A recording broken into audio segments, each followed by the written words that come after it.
में संविधान किस अधिकारों की रक्षा करता है? संविधान के आर्टिकल 14 कानून के समक्ष समानता में सरकार किसी नागरिक के साथ जाति, वर्ग और समुदाय के आधार पर भेदभाव नहीं कर सकती है।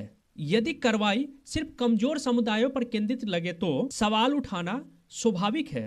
वहीं संविधान के आर्टिकल 15 यह भी कहता है कि दलित, महादलित समुदाय को कास्ट के आधार पर नुकसान पहुंचाना संवैधानिक रूप से प्रतिबंधित है। संविधान के आर्टिकल 17 में वर्णन है कि किसी भी तरीके से दलित समुदाय को दबाना, डराना या नुकसान पहुंचाना ये कानून के खिलाफ है। तथा संविधान के आर्टिकल 21 वही जीवन और सम्मान का अधिकार देता है। जीवन में सिर्फ जीवित रहना ही नहीं बल्कि सम्मान पूर्वक रहने का अधिकार शामिल है। अचानक तोड़फोड़, बिना पुनर्वास, यह आर्टिकल 21 का उल्लंघन माना जा सकता है। वहीं संविधान के आर्टिकल 300A संपत्ति का अधिकार देता है, जिसमें किसी भी नागरिक की संपत्ति कानून प्रक्रिया के बिना छीनी नहीं जा सकती। घर तोड़ने से पहले नोटिस देना, सुनवाई का अवसर देना,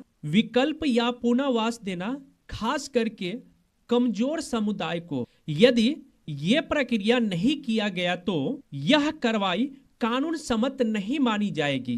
SC/ST एट्रोसिटीज एक्ट 1989 के अनुसार दलित, महादलित समुदाय पर दबाव, धमकी या उसकी संपत्ति को नुकसान पहुंचाना सीधे सीधे कानून के अंतर्गत अपराध माना जाता है। संविधान के अनुसार राज्य सरकार की जिम्मेदारी होती है कि वह कमजोर वर्गों की रक्षा करे, पुनर्वास सुनिश्चित करे, कार्रवाई से पहले उचित नोटिस दे। वहीं कार्रवाई निष्पक्ष और पारदर्शी हो तथा कानून सब पे समान रूप से लागू हो। अगर किसी इलाके में कार्रवाई केवल गरीब, कमजोर, दलित, महादलित समुदायों पर ज्यादा दिखे तो यह गंभीर सवाल खड़े करता है कि कार्रवाई में सही नोटिस दिया गया था? क्या परिवारों को अपनी बात रखने का मौका मिला था? क्या पुनर्वास की व्यवस्था की गई है?